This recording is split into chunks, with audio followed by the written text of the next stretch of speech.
이제 일본으로 이제 건너갈 건데요. 네, 지진 공포가 점점 더 확산되고 있다고 합니다. 네. 12월 3일 오전 6시 37분쯤 야마나시현 동부 후지고코를 진원으로 하는 규모 4.8의 지진이 났다. 이어 3시간도 지나지 않은 오전 9시 28분쯤 와카야마현과 도쿠시마현 사이 해역으로 후지고코에서 500km가량 떨어진 기이스이도에서 규모 5.4의 강진이 뒤따랐다. 지금 이제 지진이 생기고 있습니다만 이 지진이 우리 방송 꾸준히 들으신 분은 이제 지진 전문가 다 됐어요. 네. 자, 수평축으로 오는 이 판의 이동, 에너지 이동으로 인해 생기는 지진이 있고, 지진에 의해서 수직적으로 올라오는 직하 지진이 있다고 말씀드렸잖아요. 지금 있는 것들이 대부분 직하 지진입니다. 이 직하 지진의 징조는 뭐냐면, 지진이 강도에 비해서 횟수가 많아요. 강도는 뭐 여러 가지 차이일 수 있는데, 지진의 횟수가 반복돼 갖고 자주 일어난다는 거죠. 이거는 어떤 현상 때문에 생기는 거냐면, 마그마가 지각 틈 사이로 치고 들어와 갖고 거기에 들어섰을 때, 그러니까 지각의 틈 사이로 마그마가 흘러 들었을 때 요런 집중적인 반복적인 지진 현상들이 계속 생겨요. 그러니까 옆에서 오는 지진은 파도 같은 거지. 한 파도가 치고 나면 한참 있어야 다음 파도가 와요. 그러니까 뭐 먼저 오는 지진이나 여진이나 시간의 여유가 좀 있단 말이에요. 하루 정도 걸리거나 최소한 뭐 반나절 이상 걸리는데 이 지진은 10분, 15분 간격으로 계속 일어나요. 뭔가 밑에서 뭔가 뜨거운 게 지층 사이로 들어왔어. 그래서 순간적으로 지층이 뜨거워 하고 팔짝 뛰었어. 근데 그걸로 끝나는 게 아니야. 또 다른 용암이 들어와서 다른 구멍으로 들어와서 다른 틈으로 들어와서 또 팔짝 하거든요. 이러한 현상들이 지속적으로 생기는 모양을 보여준다는 거죠. 그리고 이게 놀랍게도 도쿄와 인접한 후지산과 도쿄를 연결하고 있는 지역 부분 안에서 집중적으로 생기고 있고 심지어 진앙의 깊이가 15km까지 왔다는 거예요. 그럼 지금 도쿄 밑에 도쿄 부분에 있는 이른바 관동이라고 불리는 지역 집안 15km 밑까지 네. 마그마가 치고 올라온 것 같다라는 생각이 든다는 거죠. 그래서 이 기사에서도 그렇게 얘기를 하고 있거든요. 이거 이러다가 이 후지산 폭발하는 거 아니냐. 지금 그 얘기를 하고 있거든요. 화산 폭발하면은 대재앙이다. 이렇게 하면서 일본인들이 지금 심상치 않은 기분을 느끼고 있다고 얘기를 하고 있습니다. 이게 뭐냐면 그냥 갑자기 뻥 터져가지고 한번 분화하고 한 천전 쉬면 좀 덜한데 이렇게 자꾸 밑에서부터 깐족깐족하게 영향력을 넓혀오는 이런 류의 지진은 그 산만 터지는 게 아니에요. 그 주변에 있는 지역 전체가 폭발한다고 봐야 되는 거야. 물론 후지산도 엄청 큰 산입니다. 그러니까 산이 되게 큰데. 근데 그 산을 포함해서 주변 인근 지역이 한꺼번에 폭발하거나 매몰되거나 용암이 분출될 수 있는 가능성도 볼 수 있다는 거야. 그러니까 이거를 꽉 쥐어짜가지고 이 여드름 짜듯이 후지산만 확 분화하고 말면 그나마 피해가 줄일 수 있는데 이건 그 주변 자체가 전체적으로 다 골마버리는 거랑 마찬가지 현상인 거거든요. 후지산이 기사에 후지산이 최대 규모로 분화를 하면 그 용암류가 27개 기초자치단체를 뒤덮는데요. 그거는 흘러내릴 때 얘기예요. 근데 이게 밑에서부터 스며들어와. 그래서 한꺼번에 거기가 다 치고 올라와 갖고 온천 솟아나듯이 아이고. 용암류가 솟아 올라나갖고 부글부글 해버리는 거야.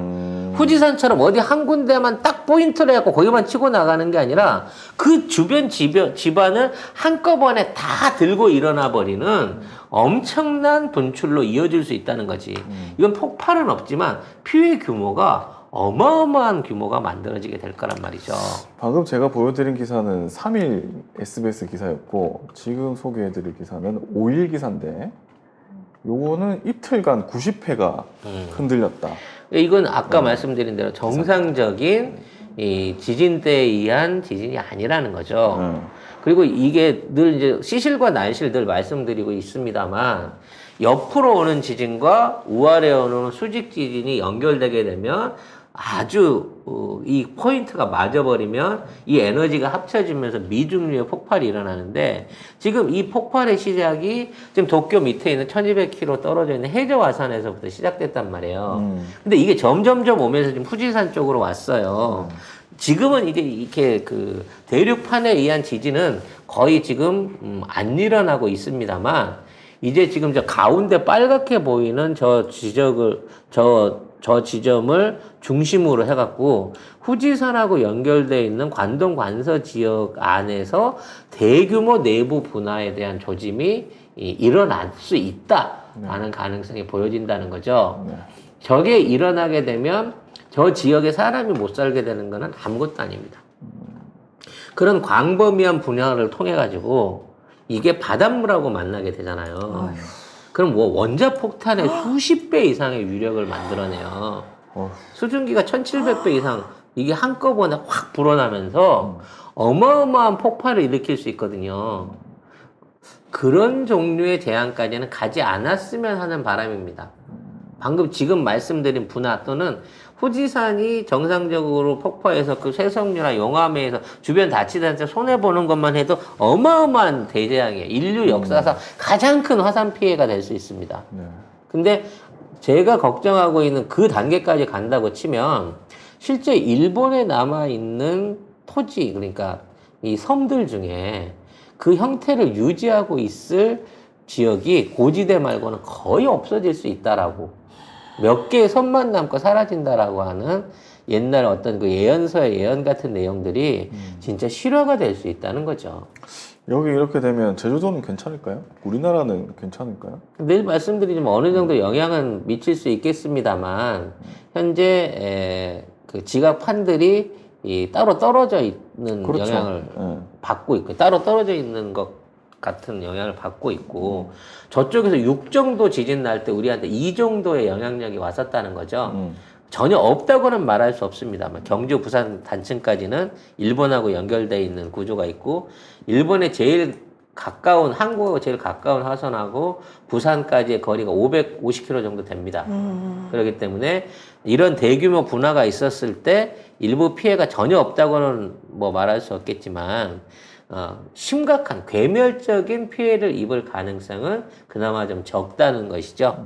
왜냐면 이건 분화에 의한 이 지진으로 일어나게 될 경우에 화산에 의한 대규모 재해가 일어날 경우에는 그 영향력은 좀 더 적어질 수 있다라는 그러니까 예상이 가능은 보면 합니다. 이 지도에서 봐도 이쪽하고 요 밑에 쪽이잖아요. 일본에서도 남부 그렇죠. 쪽이잖아요. 여기. 그러니까 우리나라하고는 좀 떨어져 있긴 한데. 그래서 이제 우리는 어쩌면 천연 방파제를 잃게 될지 모른다라는 걱정을 해보게 되는 것이죠. 그거는 걱정이 별로 안 되는데. 불편해. 불편해요? 입술 없으면 이 시력 분명히 알겠습니다. 그나마 아쉬울 수 있는 상황이 생길 수도 있겠습니다만 아무튼 일본 정부나 공식 언론은 이런 대지진 내지는 재난 가능성에 대해서 보도를 안 하더라고요. 우리나라 언론에서 잘 안 했는데 최근에 이제 나오고 있어요. 왜냐면 일본의 이제 그 주류 언론은 이거 안 하고 인터넷 매체나 군소 언론들이 자꾸 이걸 다루는 거예요. 근데 뭐 뉴스도 뭐 이렇게 사람한테 맥히는 게 있어야 할 거 아닙니까? 좋아할 만한 걸 해야 되는 거니까. 그러다 보니까 이런 부분 안에서 좀 다른 소재거리, 그러니까 가장 주민들이 불안해하는 소재거리는 지금 코로나나 뭐 바이러스나 그렇죠. 정치 문제가, 경제 문제가 아니에요. 화산 지진이거든. 어. 이런 쪽으로 자연스럽게 기사가 써 나가지기 시작하는데 이게 원래 한 번 나오고 한두 달 쉬어야 사람들이 좀 불안감이 덜하는데 계속해서 나오고 있으니까 지금. 그리고 이틀간 이게 흔들거리는 게 사람들이 물건을 이렇게 잡아야 되는 정도의 그렇죠. 그런 지진이 계속 난다. 단순하게 그냥 뭐가 좀 흔들리는 거 이런 느낌이 아니라 진짜 탁자 위에서 물건이 달달달달하는 게 흔들린다는 거예요. 이틀 동안 100번을 그런다고 생각을 해봐요. 나 진짜 무섭던데. 나 부산에 우리 집이 빌라인데 3층이거든요. 그때 하필이면 4.5 지진 왔을 때인데 진짜 무섭던데요. 근데 그 흔들거림이 100번이 오는 거잖아요. 이틀간. 그렇죠. 이틀 동안 그것도. 그러니까 이게 한 번 딱 때리고 가면 괜찮다니까. 근데 한 번 때렸다가 덜덜덜덜 또 때리고. 계속, 그럼 마음을 좀 다져보면 또 때리고. 이제 좀 끝났겠지 한데 또 때리고. 무서워. 하루를 내내 맞았는데 또 때리고. 어. 이틀이 지났는데 안 때리면 언제 다시 때리려고 이러지? 그러니까 이거- 일본 사람들도 이거 불안한다. 어떻게 살아요? 아유. 잘 살잖아. 민도가 훌륭하니까. 야,